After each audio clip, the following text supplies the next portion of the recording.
ठीक है, ये वाली किताब है। तो उर्दू 12वीं जमात के लिए ये आपकी नई किताब है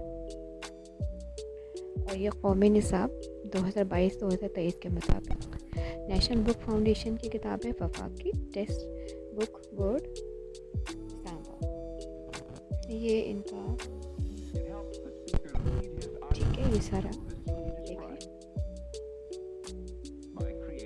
ठीक है, ये आपको बताइए कि किताब उर्दू की किताब की क्या अहमियत है आपके लिए, ज़िंदगी में कितनी अहमियत है। ठीक है, तो ये सारा बताया जा रहा है कि नज़्मों में पढ़ के क्या है, नज़्मों में पढ़ के क्या हासिल है। अच्छा, यहाँ से देखें बच्चों, उन्वान और सफ़ा नंबर, ठीक है, और नंबर शुमार हिस्सा नसर में है। इसके 10 चैप्टर्स हैं। ठीक है, मैं आपको बता देती हूँ। नंबर 1 पहले नंबर पे है कमाल नफ्स और मकारिम अखलाक। ठीक है, नंबर 2 पे है मैशर, नंबर 3 पे माजी, नंबर 4 पे रुस्तम और सहराब, नंबर 5 पे शाखों पर जले हुए बसेरे, नंबर 6 शुरू किस्से का, 7 पर है बहादुर खान की सरगुज़िश्त, 8 पे है काफ़ी, 9 पर मीनार और 10 पर में नज़रिया पाकिस्तान। अब चलते हैं इस नज़म की तरफ।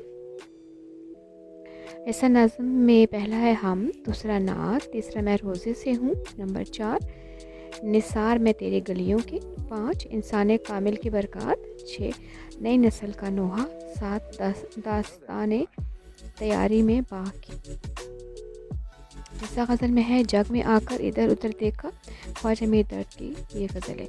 नंबर 2 पे सब कहाँ कुछ लाला व गुल में नुमाया हो गई, मिर्ज़ा असदुल्ला खान गालिब की गज़ल है। नंबर 3 पे सितारों से आगे जहाँ और भी हैं, इल्लामा इकबाल के। नंबर 4 वही ख्वाब आँखों में डाल दे जो निशाते शाम विसाल दे, मोहसिन एहसान की। नंबर 5 ये फ़ख्र तो हासिल है बुरे हैं कि भले हैं अदा जाफर। ठीक है बच्चों, अभी ये आप लोग आज इंट्रोडक्शन था, इंशाल्लाह आपको साथ साथ स्टेप बाय स्टेप लेके चलूँगी। नंबर 1 पहले समझाऊँगी, उसके बाद आगे। ठीक है, आज के इतना ही बहुत है। इंशाल्लाह मिलते हैं नई वीडियो में। मेरे इस चैनल के साथ जुड़े रहें इंशाल्लाह ताला। अभी मार्किंग स्टार्ट है, आप मतलब एंड पे जा रही है, ख़त्म होने वाली है। तो इंशाल्लाह मैं आपको बाकी जो चीज़ें आपको समझाने वाली वो भी बहुत समझाऊँगी आपको। इंशाल्लाह मेरे चैनल के साथ जुड़े रहें। अल्लाह हाफ़िज़, टेक केयर, बाय बाय।